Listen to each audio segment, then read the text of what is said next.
back to the Survival Guide to High School podcast. Tabitha and Aubrey here. We want to help y'all.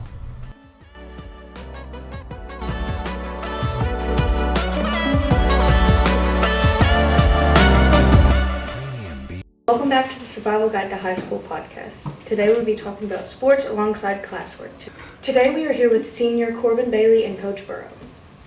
My name is Corbin. I'm a senior here at Paragould High School, and I've played sports my whole time. And I'm Coach Burrow. I teach civics and economics here at Paragould High School and also coach football and track. What should someone expect from y'all's team? I think a big part of our team is just going to be our work ethic and our mentality going into every game. I know a lot of times it may seem like the competition has historically done better than we have, but I think especially with the changes we've made to the culture of the football program, more recently it's becoming more and more that every time we step on the field, we know we can go head to head with whoever we face.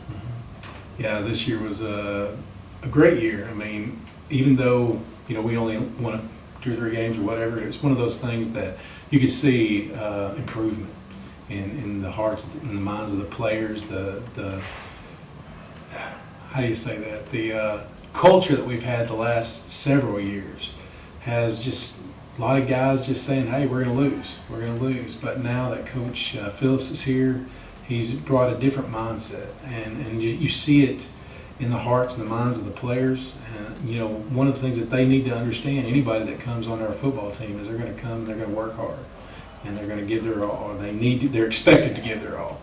They just don't need to come in and just have that attitude of, we're going to lose. I mean, now we're developing this culture of, hey, we can do this. And so Coach Phillips has just brought so much to the program in just this past year. So we're excited about the future of Ram football. What do you think your biggest weakness is on a team? You got it. Yeah, I went first last time. Well, like I said, just the culture that we've had here over the last several years, just the mindset that, when you don't win, sometimes you just kind of get in a rut, and a lot of people kind of will have that mindset. But I think even though, like I said, even though it wasn't a winning record last year, you can begin to see that mindset and that culture begin to change, and seeing the excitement in the eyes of the guys that, hey, we can do this. So I think that's some things that we've got to look forward to. Just kind of having faith in each other. Having faith in each other, yeah. I mean, not bickering or fighting with each other. How do you measure success during your practice or games? Well, I think just, when the players come, again, having that mindset that they're there for that 2.5 hours, just working hard, getting work done. It's so easy, I've been on football teams before where, you could tell that the guys' minds weren't right. I mean, it has a lot to do with the physical demand of the game, but it's also important that you come in and have your mind right. And if you come in, you have your mind right, you're focused, you come in and you get more work done. I mean, you can be the best athletic team ever, but if you're not coming in with a good mindset, you're not going to be very successful. And so, what's your thoughts on that? I would just add, you got to play the game. You can't play the other team. Like that's a huge thing. I've played a lot of competition, like high level competition throughout all my sports. I mean, in baseball, we're playing a nationally ranked team in conference this year. And so when you step onto the field and you can't worry about who you're going up against, you have to measure your success based on how you play the game. Like, you just got to play the game how it's supposed to be played. And if you do that and you do that better every week, you'll measure your success that way, not necessarily the results. For us on the soccer team, we have what we call our 4 C's, and we measure our success by those. Mm-hmm. Which is being counted, being courageous, being competitive, and being compassionate.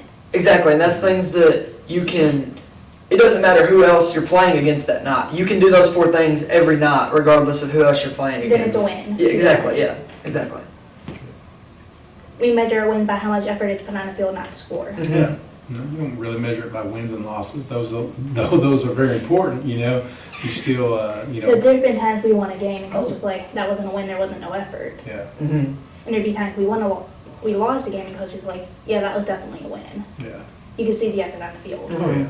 I mean, this past year, there were several games that we lost, but I mean, it was a victory for us, man. Coming the off. effort. Oh yeah, the effort was there, It was great. and so we were very encouraged. I mean, even in our mind, we knew that we could. I mean, if things had gone a little bit in our favor, we could have easily had a 7-3 season or 6-3 season or 6-4 season. So those would have been things that would have been awesome. But even with a 2-8 record, we still felt like we walked away with a winning season in our own mind because there was a lot that was accomplished this year. And I'm looking forward to next year for sure. Just wish Corbin was going to be with us. I'll tell you, I hate that we're losing him. So. Speaking of that, how do y'all feel about losing so many seniors?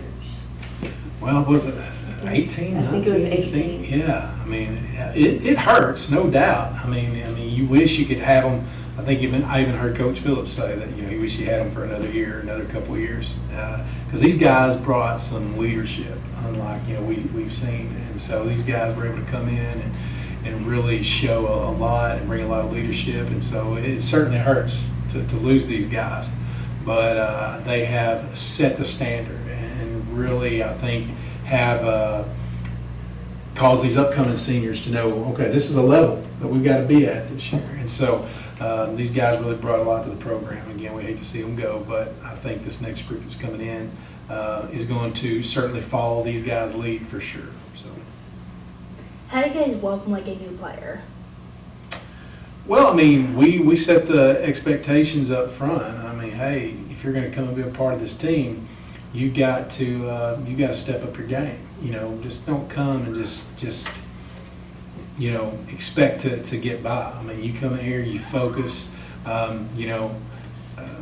We gotta make sure. Hey, you're not getting an ISS, you're not getting an OSS. You're setting standards in the classroom. You're meeting expectations for grades and things like that. It's more than just what's on the field. It's what's in the exactly. school as well. We want. I mean, when these guys mess up in the classroom, or they are disobedient to a teacher, or disrespect a teacher, they are representing our team. And so, sadly, we'll have a lot of teachers that when they see that student, they're thinking of a football player. And so we as football coaches are getting emails and text messages saying, hey, this football player, and so they represent us. And, of course, we represent this school. And so we set our players to a high standard. A lot of times when you join a sport, they recognize you from that sport. Absolutely, absolutely. So when we have student athletes get in trouble, they know that when they come to practice next time they're there, that they're going to pay up for it. So we hold them to a high standard for sure. How do you make sure that bench players are recognized? They may not play, but how do you make sure they're welcomed on the team? Can I take this? Sure. Okay, so football might be the greatest example of how much of an impact those guys that maybe you don't see on Friday nights can make, because we would have weeks where it's called scout teams. So you're gonna have your starters and they're gonna go against a scout team, and we would have weeks where that scout that week just didn't lock in, they didn't focus, and it showed up in the game. Those starters weren't prepared, they weren't ready, and they looked bad. But then we would have weeks where our scout team was really on top of it and really pushed our starters, and we were completely prepared and ready to go on Friday night because we'd already seen it. And so those guys that maybe don't have their opportunity yet, for one, the harder they work, they're going to get better, but also they're going to make those guys that are playing on Friday nights, they're going to push them and make sure they're prepared. And it's just a huge role that you have. And it's not always the most fun role or the most recognized role, but a lot of times it's preparing you, and you'll become thankful for it when you do get the role of playing on Friday nights, because those guys that are scouting for you, you'll want them to push you. We call our bench on soccer scout team as well. And a lot of times we're the girls that are on the bench with quite a few. Coach will coach us on the side, use the players who are on the field as an example of things you should be doing or things you shouldn't be doing, what we could be doing better, what we should be preventing. Yeah, and if you'll embrace that role and just be a great teammate and really be a sponge, you just got to soak everything in. That experience can be just as helpful as you get into play. And she also tells us cheering is also a big role because when we cheer, it also encourages the girls on the team as well to play harder. Yeah, absolutely. Like we can literally notice the difference in when we don't cheer, when we do cheer on the team. Mm-hmm. A lot more effort is put in when we're cheering. Yeah. I mean, we're going to have a lot of guys that aren't going to get to really play very much, you know. But the thing is we try to encourage them, hey, we want you to come and give our first teams, our second teams a good look. We want you to come in there and work hard. I mean, that's why Alabama and those teams are so great, is because their scout team could probably go start any other D1 program. I mean, they are that good. So when we have scout teamers out there, we want them to get out there and play hard against our guys. We don't want them to slack off. We want them to give our guys a good look so that they'll be able to, you know, when they get in the game, they will have had a good solid week of practice against good guys. And so the thing is, if we have a guy that's sitting the bench or on the scout team or whatever, I mean, the thing is if they come in there with a heart and they come in there and they are giving us a good look during the week and everything like that, you know, we want to give them opportunities to play, you know? I mean, we don't want them to come in with this mindset that, oh, woe is me, I'm just going to sit the bench, I'm not going to get any playing time. I think there's two different types of bench players. There's those guys that just come in that are just all about themselves, woe is me, that bad attitude. They come in there and just slack off. They just kind of like the idea, hey, I'm on the team. But then you have those that come in with a purpose and they're focused, and they're like, hey, I'm going to be out here. I'm going to give these guys a hard look, and I want them, you know, to practice hard, and I want to give them that you know, I want them to go up against somebody good. And those type of people that come in there with that attitude, we're going to give them a chance to play at some point. You know, we're going to look for opportunities to get them in the game. So, anyway. So, like, what are your best memories from, like, high school? Oh, my. Well, let's start with you, man. What was your best memories? High school. Just the progression we made. I mean, I'm going to stick to football with this, but my sophomore year was just, it was rough, and you could tell that we were broke down, we were rock bottom. Just the culture, everything. It was not fun to be there every day. And this is coming from a guy that loves football. Like, football is probably one of my most, like, that's what I'm most passionate about. And I did not enjoy practicing. And then Coach Gunn got here, and it was kind of flipped where, okay, so yeah, sometimes it still wasn't fun, but we were working really hard and we could see improvements, which made you still want to come every day. And then we got Coach Phillips, and it's just a mixture of both. And it's just that progression has just been a super fun experience. And like Coach Burrows said, I wish us 17, 18 guys could kick it one more year, but we can't. And I'm super excited to see how it keeps moving forward. I know for me, the camaraderie between the players, you know, the brotherhood that's there. For me, that was always the best part of it. You know, having your best friends you're playing with, especially in high school. My junior year, we went to the playoffs, and that was an exciting time. Of course, you know, then I went on to play some college football at Washington Baptist University, and again, you're able to kind of build that brotherhood there with those guys because, you're playing four years with a group of guys in college, and so, again, for me, that's just the biggest thing. Yeah, the wins and losses were great, and the wins were great. Losses are never great, but the wins were great, but mainly the brotherhood that you build among the other players. So. What teacher had the biggest impact on you for how far you've come academically? Academically, man, so we have a lot of great teachers at this school. I would say Miss Rollins Stidham, Mr. Parrott, Miss Henson. There's a lot of teachers there that Miss Wallace did some of my history. There's just a lot of teachers that just care a lot about the students, and you can see it every day in the passion they bring to the classroom. And I'm thankful for them because I've got a really good opportunity at college now because of them, and so it set me up for a lot of success because they cared about me. Do you all have any tips for any other high school students?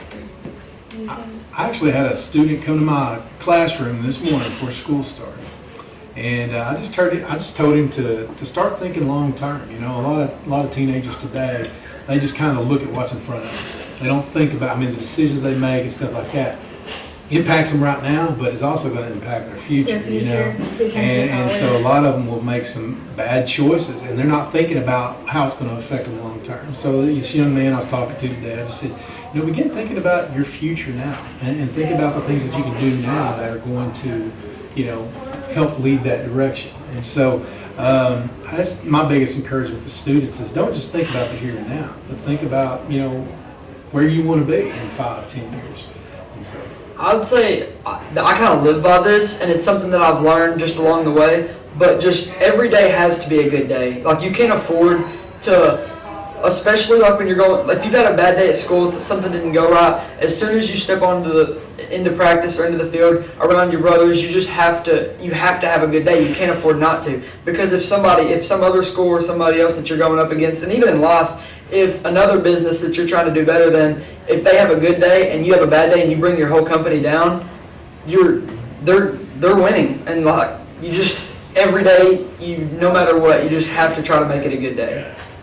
We time it together. 3, 2, 1. See you on the next page.